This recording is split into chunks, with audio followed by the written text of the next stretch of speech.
तो मैं बता रहा था कि ये हमने कर रखा है, ठीक है। Well defined collection of objects होता है एक सेट।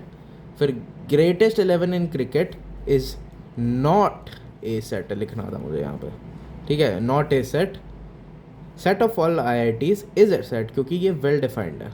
यहाँ पे सिर्फ 23 आई आई टीज़ है, ठीक है। रोस्टर फॉर्म होता है जिसमें हम सारे एलिमेंट्स को लिस्ट कर देता है। सारे, मेरी हिंदी बहुत बेकार है, एलिमेंट्स को लिस्ट कर देते हैं।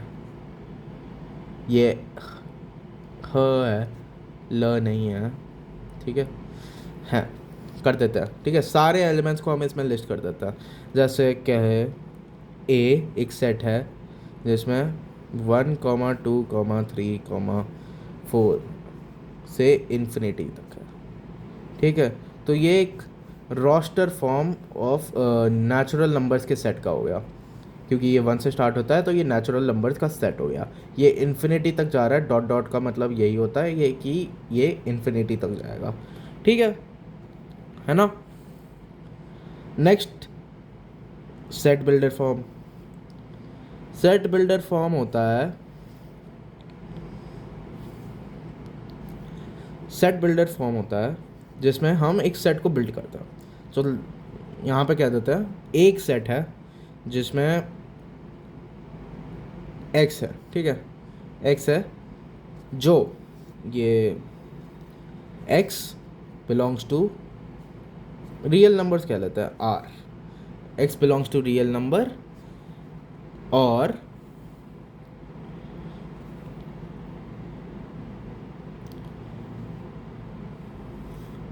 एक्स प्लस 2 नहीं, वाई, वाई लिख देता हूँ यहाँ, ठीक है।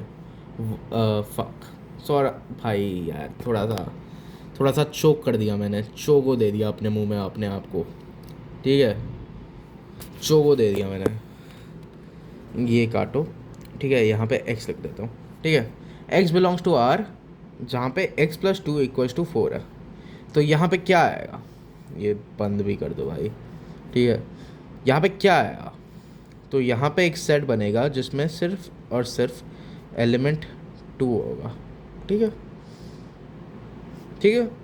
सिर्फ और सिर्फ एक सेट बनेगा जिसमें सिर्फ एलिमेंट 2 होगा, है ना।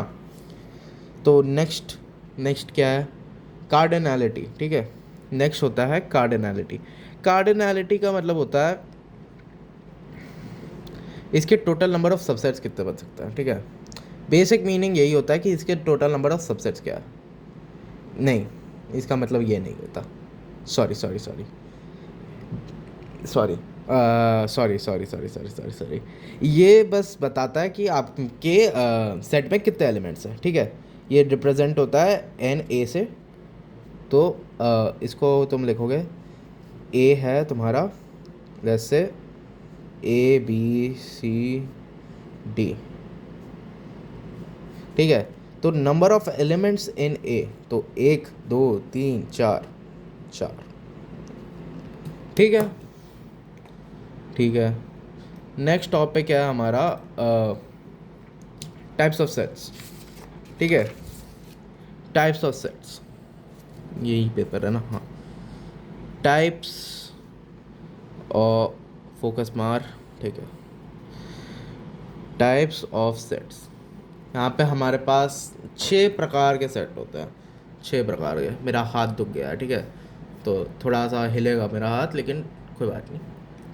एक होता है नल सेट, पहला हम नल सेट पढ़ेंगे।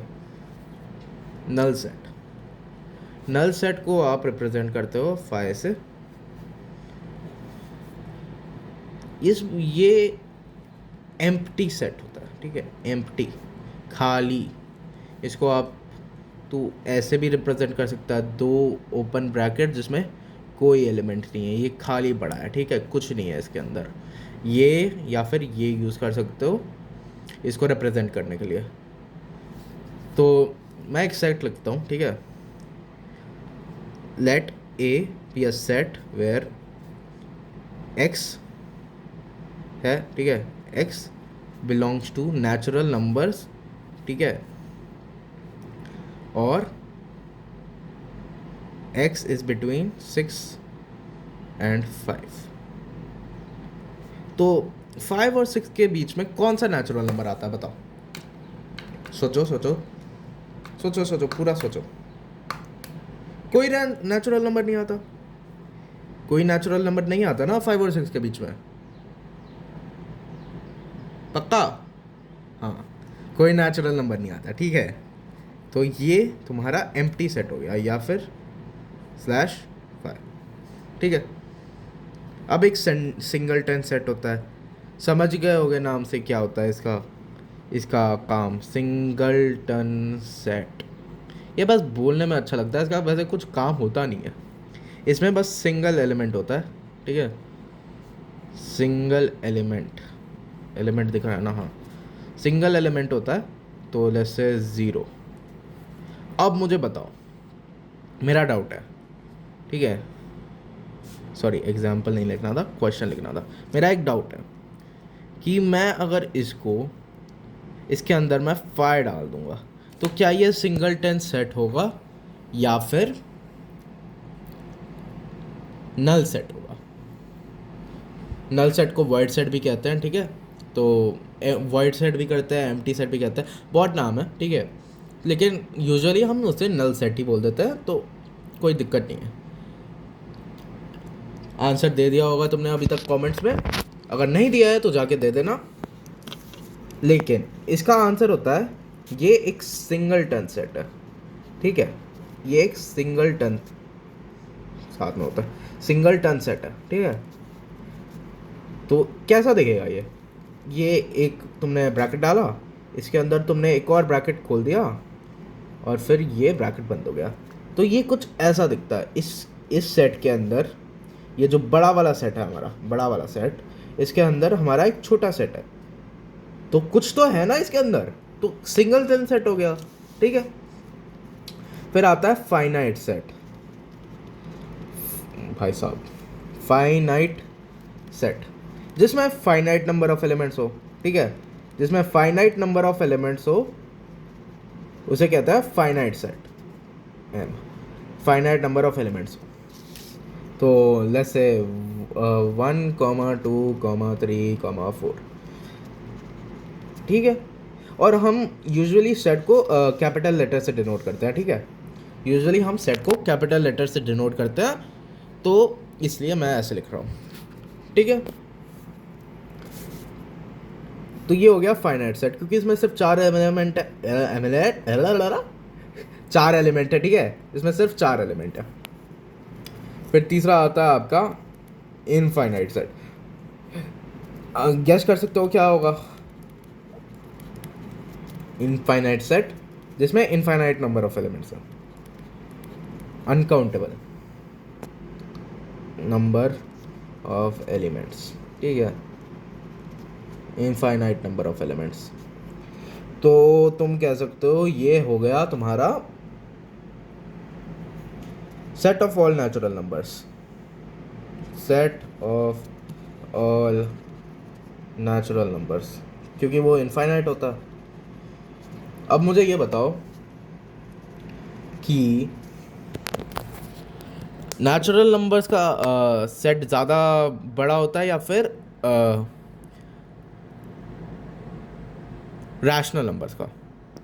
0 to 1 के बीच में रैशनल नंबर ज़्यादा होते हैं या फिर 1 से इन्फिनिटी तक में नेचुरल नंबर ज़्यादा होते हैं? तो इसका आंसर है, वैसे ये कोई ज़रूरी नहीं है अभी तुम्हें पढ़ने के लिए, लेकिन इसका आंसर है कि 1 से 0 के बीच में ज़्यादा रैशनल नंबर्स होता है। अब मैं वो तुम्हें नहीं पढ़ाऊँगा क्योंकि हमें उसकी ज़रूरत नहीं है, लेकिन ये मैंने बस नॉलेज तुमको डालने, तुम्हारे मुंह के अंदर डालने, तुम्हारे अंदर डालने के लिए बता दिया, ठीक है। नेक्स्ट है सबसेट, नेक्स्ट है हमारा सबसेट। अब सबसेट का होता है भाई, एक सेट होता है, सबसेट का होता है।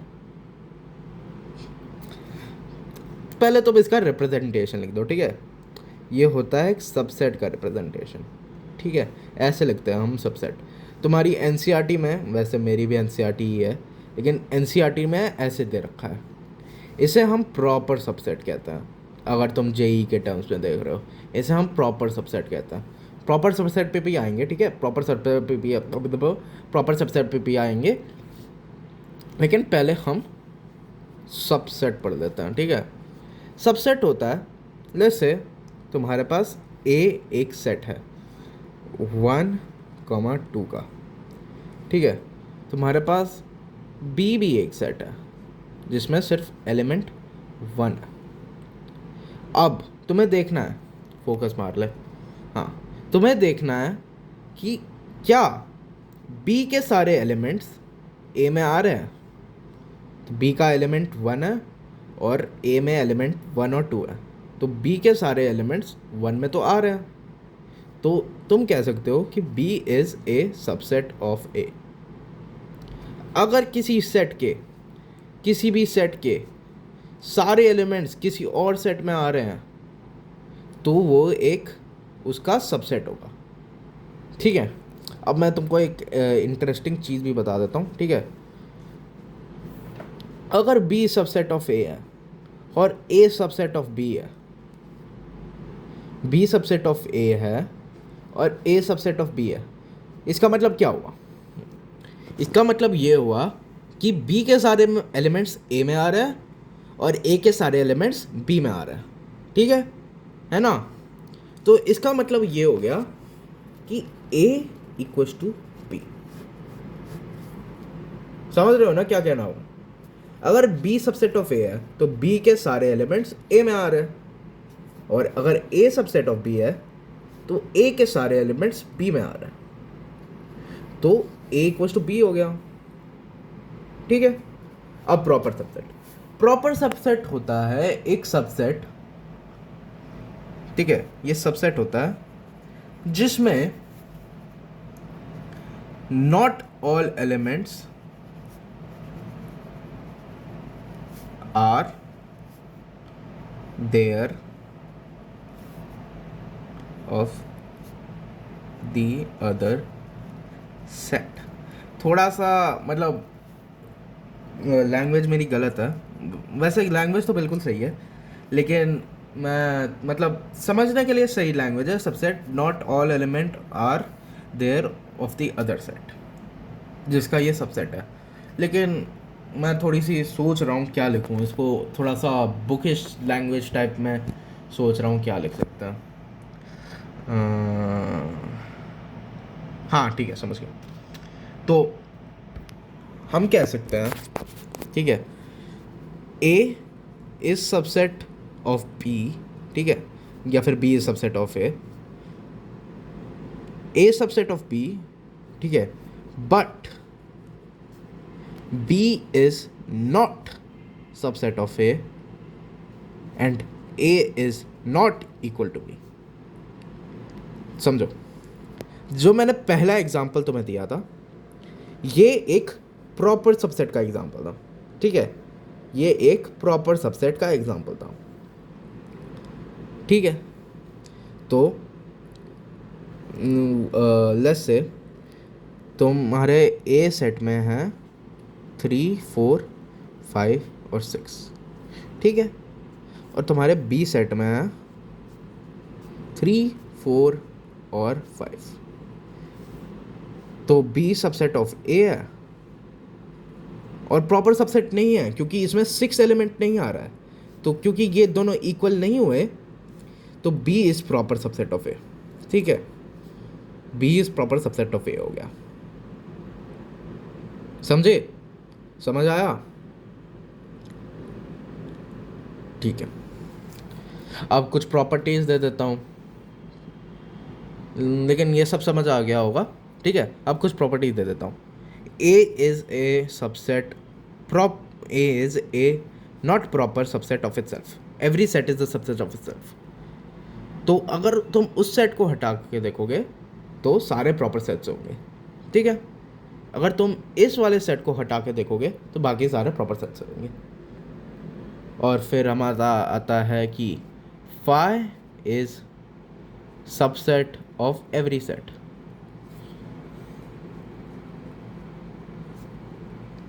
ठीक है, और फिर number of subsets is equal to 2 to the power n। तो ये हो गया तुम्हारा सबसेट्स वाला टॉपिक ख़त्म। ठीक है, इससे ज़्यादा तुम्हें ज़रूरत नहीं पड़ेगी सबसेट्स के बारे में जानने में अभी के लिए। नेक्स्ट चैप्टर में भी सबसेट्स का थोड़ा सा यूज़ होगा, मतलब ज़्यादा यूज़ नहीं होगा, लेकिन थोड़ा सा डेफिनेटली यूज़ हो सकता है तुम्हारा सबसेट में। अब आता है हमारा क्या, कौन सा चल रहा था हमारा, थर्ड, फोर्थ, और ये है फिफ्थ। तो अब आते हैं सिक्स्थ वाले पे। कुछ मैंने मिस कर दिया है क्या, देखता हूँ। 1 2, अच्छा ये पांचवा नहीं छठा है, मतलब पांचवा है ये, और ये छठा है, और ये सातवां है। ठीक है, अब आता है यूनिवर्सल सेट। लेट्स से तुम्हारे पास एक सेट है जिसमें 1 2 3 है। ठीक है, 1 2 भाई साहब 1 2 3 है। ठीक है, और बी तुम्हारे पास एक सेट है जिसमें 2 नहीं 2, वैसे 2 भी चलेगा लेकिन कोई बात नहीं, 4 5 6 है। ठीक है, अब तुम इसका यूनिवर्सल सेट जो ऐसे रिप्रेजेंट करता हूँ मैं तो ऐसे करता हूँ क्योंकि यूनियन में भी आ जाता है तो थोड़ा सा ये आसान हो जाता है समझने में। ऐसे तुम रिप्रेजेंट कर सकते हो यूनिवर्सल सेट को, कोई प्रॉब्लम नहीं आएगी तुम्हें, क्योंकि तुम्हें तो एंड में जेई देना है बोर्ड्स के लिए।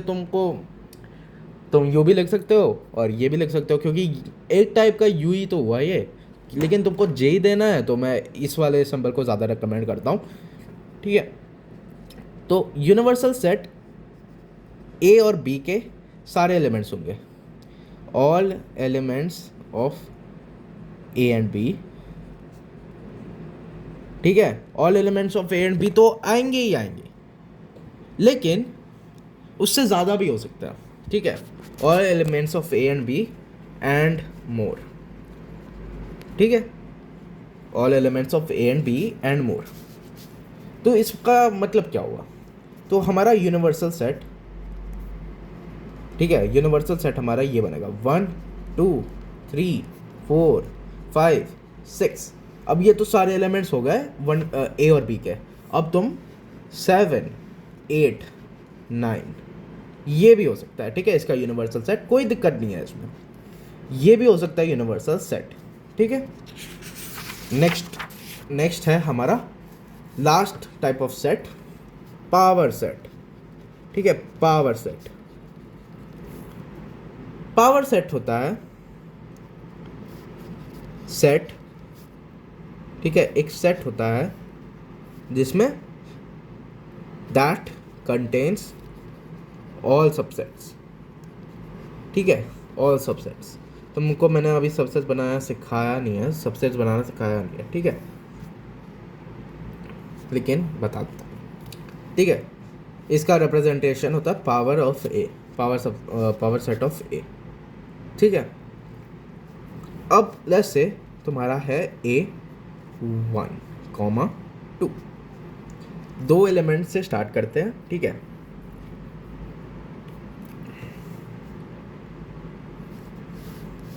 वन कॉमा टू है, तो इसका हम सबसेट्स बनाना स्टार्ट करते हैं। तो पहला सबसेट होगा इसका 1, ठीक है, दूसरा सबसेट होगा इसका 2, तीसरा सबसेट होगा 1 2,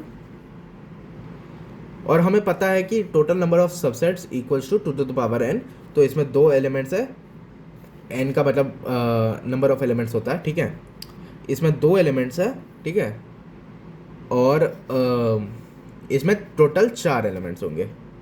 ठीक है, तो ये 3 बन गए, 1 2 और 1 2, क्योंकि every set is a subset of itself. ये हमने पढ़ा था, every set is a subset of itself. और हमने एक और चीज़ पढ़ी थी कि phi is subset of every set. तो ये एक सारे सबसेट्स बन गए इस सेट के। अब तुम पावर ऑफ ए मांगोगे, पावर ऑफ ए मांगोगे, तो ये जो सेट बना हमारा, ये जो सेट बना, ये होगा पावर सेट ऑफ सेट ए। ठीक है, ये इसमें सारे सबसेट्स आ गए। ठीक है, इसमें सारे के सारे सबसेट्स आ गए, वो हो गया पावर सेट ऑफ ए। अब मैं तुमसे पूछूं, चल बता भाई, पावर सेट ऑफ ए क्या होगा? गुड क्वेश्चन ना। Power set of A. ठीक है, इसके नंबर ऑफ एलिमेंट्स बता दे तू चल। तो हमारे पहले पावर सेट में कितने एलिमेंट्स थे? 4 एलिमेंट्स थे। और हमारे सेट ए में कितने एलिमेंट्स थे? 2 टू द पावर 2। तो इसमें number of elements 2 to the power 2 का पावर सेट बनाना है, तो ये पावर सेट ऑफ 4। अब टोटल नंबर ऑफ एलिमेंट्स हमारे पास 4 हो गए। ठीक है, नंबर ऑफ एलिमेंट्स है। ठीक है, ये नंबर ऑफ एलिमेंट्स है, ये नंबर ऑफ एलिमेंट्स है। ठीक है, तो टोटल एलिमेंट्स हमारे पास 4 हो गए। तब तुम इसके कितने बना सकते हो? 2 टू द पावर 4, क्योंकि 2 टू द पावर n होता है, तो 2 टू द पावर 4 बनेगा, ये होता है 16। अगर तुम्हें चेक करना है तो इन सब का फिर से तुम सबसेट बनाना स्टार्ट करना। इसका फिर तुम्हारा एक पावर सेट आएगा, उसमें 16 एलिमेंट्स होंगे। ठीक है, 16 एलिमेंट्स होंगे। तो ये तुम्हारा एक क्वेश्चन हो सकता है, आ सकता है तुम्हारे स्कूल के एग्ज़ाम में। जेई में नहीं आएगा। ठीक है, जेई में ये क्वेश्चन रेयरली दिखेगा, अगर दिखेगा भी तो कभी ना दिखेगा तुम्हें ये क्वेश्चन, तो इसकी चिंता मत करना। जेई के लेवल बहुत अलग होता है स्कूल के लेवल से। ठीक है, अब ये सब तो हमने कंप्लीट कर दिया। अब आते हैं हम ऑपरेशंस पे। ठीक है, ऑपरेशंस ऑन ए सेट। एक सेट पे तुम ऑपरेशंस क्या क्या ले सकते हो? तो पहला ऑपरेशन जो हम पढ़ते हैं, यूनियन। ठीक है, यूनियन का मतलब क्या होगा? दो चीज को जोड़ना। तो लिख दो, all elements of set A and be in A set. ठीक है, और उससे ज़्यादा नहीं हो सकते। इस बार, पिछली बार तुमने पढ़ा था उससे ज़्यादा भी हो सकते हैं यूनिवर्सल सेट में, लेकिन इसमें ज़्यादा नहीं होते। फिर आता है इंटरसेक्शन। रुक जा, फिर रुको, मैं थोड़ा सा इसको मैथ्स के टर्म में लिख देता हूँ। ठीक है, ए, इसका सिंबल होता है यू, जैसे मैंने कहा था, A union B is equals to, ठीक है, x, where x belongs to A and B, belongs to A, not and or b, it belongs to b, x belongs to b। ठीक है, ये हो गया तुम्हारा बुकिश वे में मैंने लिख दिया है। ठीक है, या फिर मैथ्स के टर्म्स में मैंने लिख दिया है, अच्छे से देख लो। अब आगे बढ़ते हैं नेक्स्ट वाले पे, जो है इंटरसेक्शन। नंबर 2 आई कैप बना दिया मैंने, सॉरी। 2 होता है इंटरसेक्शन। ठीक है, इंटरसेक्शन हम रिप्रेजेंट करते हैं उल्टे यू से। इसमें हम सिर्फ कॉमन एलिमेंट्स देखते हैं, कॉमन एलिमेंट्स। तो इसको तुम अगर तुम बुकिश टर्म्स में या फिर मैथ्स के टर्म्स में लिखोगे, equals to A intersection B equals to x, where x belongs to A and x belongs to B. तो इसका मतलब तुम्हें क्या समझा? और का मतलब होता है यूनियन। ठीक है, और का मतलब यूनियन होता है, और एंड का मतलब होता है इंटरसेक्शन। ठीक है, ये भी खत्म। ठीक है, यही 2 ऑपरेशंस होते हैं मेनली। इसके प्रॉपर्टीज होते हैं, तो वो तो पढ़ाऊंगा शायद मैं, लेकिन आज शायद मेरा टाइम ख़त्म हो रहा है क्योंकि मैं 24 मिनट से पढ़ा रहा हूँ। तो अगले लेक्चर में मिलता है। ठीक है, अगले लेक्चर में हम पढ़ेंगे, देखते हैं मैं क्या पढ़ा सकता हूँ अगले लेक्चर में तुम्हें। अगले लेक्चर में हम पढ़ेंगे इसका, हम पढ़ेंगे क्या कहते हैं, वेन डायग्राम्स पढ़ेंगे, ठीक है, फिर लॉज पढ़ेंगे और फिर 2-3 क्वेश्चन लगाएंगे। वेन डायग्राम पढ़ेंगे, लॉज पढ़ेंगे, क्वेश्चन लगाएंगे और फिर बेसिकली ये चैप्टर ख़त्म हो गया है, ठीक है। फिर बेसिकली ये चैप्टर ख़त्म हो गया है क्योंकि वेन डायग्राम है, इसके बाद फिर लॉज आ गए, कम्यूटेटिव और वो सब, ठीक है, ठीक है। और फिर और कुछ, हाँ, ए का प्राइम, ठीक है, ए का कॉम्प्लीमेंट, ये भी पढ़ना है, कॉम्प्लीमेंट्स भी पढ़ना है, ठीक है। तो बस यही 3 टॉपिक रह गए हैं हमारे नेक्स्ट वीडियो के लिए, तो उसी वीडियो में मिलता है। Goodbye, thank you for watching and I will see you in the next one.